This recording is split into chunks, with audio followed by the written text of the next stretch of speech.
**B**********************************************************************************************************************************************************************************************************like the whole world was caving in on me. I must have been in shock. I remember getting out of the car and I was shaking and thought I was going to be sick. I felt extremely paranoid and like everyone in the beach club was looking at me. I thought I was going to pass out and Jamie decided we needed to leave straight away.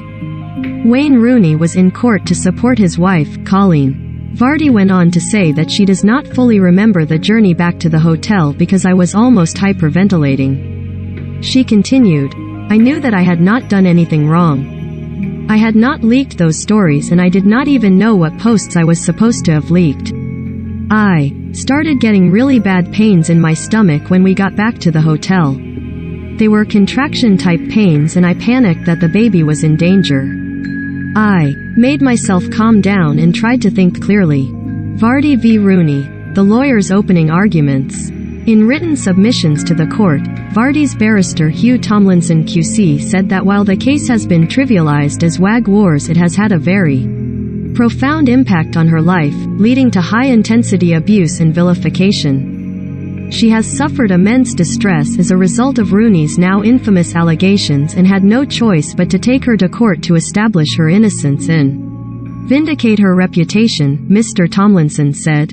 However, in the written argument for Rooney, 36, barrister David Sherburne said his client feels absolutely confident in the investigation she conducted to find the source of the leaks and that her authentication was as thorough as many newsrooms. Rooney considers Vardy, 40, fame-hungry and said her husband had to speak to Jamie Vardy about his wife when both footballers were in the England squad in the Euro 2016 tournament in France, due to Rebekah Vardy's excessive media activity, the written statement says. Wayne Rooney and Jamie Vardy represented England together. Abusive messages sent to Vardy about her and her children. Details of some of the abusive messages sent to Rebekah Vardy were included in her legal team's written statement, with one saying, "I hope your baby gets put in a microwave." Another called Vardy a dirty rotten SL*G and an evil wicked rat face B*TCH, and described her children as gremlin kids. Jamie Vardy was also subjected to chants about his wife during football matches, the court was told. Vardy has endured very high levels of continued public abuse and ridicule, her legal team said in the written submissions. While this case has been presented as trivial WAG wars, it has had, and continues to have, a very profound impact on Mrs. Vardy's life. The allegation made against Mrs. Vardy is plainly serious and has been circulated to extraordinary extent, leading to high-intensity abuse and vilification. Mrs. Vardy is entitled to very substantial award of damages to compensate her for the wrong that has been committed.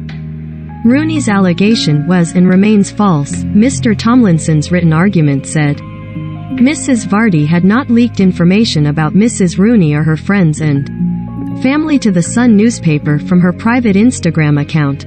Mrs. Rooney did not have the irrefutable evidence that she claimed to have had. Her so-called careful investigation was nothing of the sort. If anyone had been leaking information from Mrs. Rooney's private Instagram, this was not done with Mrs. Vardy's knowledge or approval. Uncovering the truth was imperative.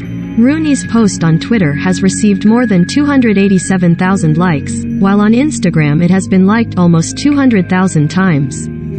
She is defending the claim on the basis of truth and public interest. Her original allegation against Vardy is not a very grave one, but it is an important one, her lawyers say. The leaks had caused a great deal of upset to Rooney, as well as others, and so uncovering the truth was imperative. The case first went to court in November 2020, with a judge finding at that time that Rooney's post clearly identified Vardy, and not just her account, as being guilty of the serious and consistent breach of trust. Since then, several hearings have taken place to prepare for the trial, including one where texts between Vardy and her agent Coleen Rooney emerged. In the most recent hearing before the trial, the High Court was told by Rooney's barrister that Vardy now appears to accept that Ms. Watt was the source of leaked stories. That must be concealment. In his written argument, Mr. Sherburne said there are numerous examples of the claimant and Ms. Coleen Watt conspiring to pass private and personal information on to the press about other individuals. He continued, in short, the claimant is someone who has secretly provided, or sought to provide, to the press private information which she has been privy to in relation to a number of individuals in the footballing world or other celebrities, and not just the defendant, without their consent. However, in April, the court was told that Ms. Watt is not well enough to give evidence at the trial. She has also withdrawn a waiver that might have allowed journalists from The Sun to say whether or not she was the source of the leaks.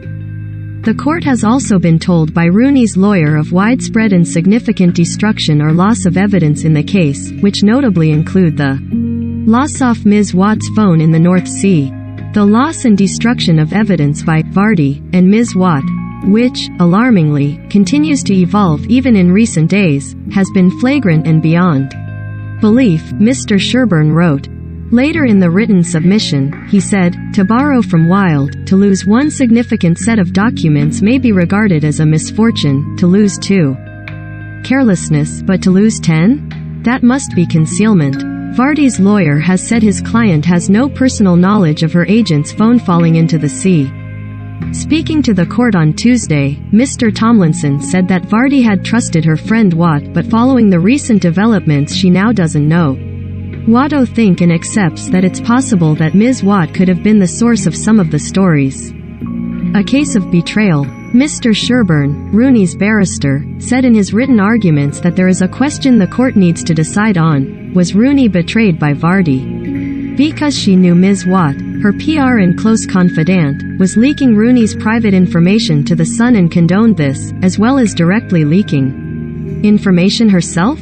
Or was Vardy betrayed by Caroline Watt because she had leaked this information without Mrs. Vardy knowing it and had lied to her by denying all along that she had leaked anything? In court, Mr. Sherburne told the judge, "You do not have to be convinced beyond reasonable doubt, you just have to conclude that it is more likely than not that Mrs. Vardy was responsible, either directly or through Ms. Watt." Wagatha Christie. The background.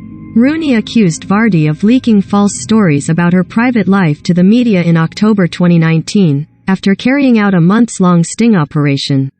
That involved sharing Instagram posts but secretly blocking all but one account, Vardy's, from seeing them.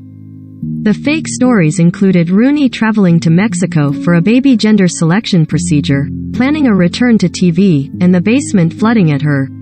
The Wagatha Christie case explained, "I have saved and screenshotted all the original stories which clearly show just one person has viewed them," Rooney wrote in the internet post that quickly went viral. It's Rebekah Vardy's account. Vardy denies the accusations and is suing Mrs. Rooney for libel. The trial before Mrs. Justice Steyn continues, with a decision expected in writing at a later date. Vardy's evidence continues on Wednesday.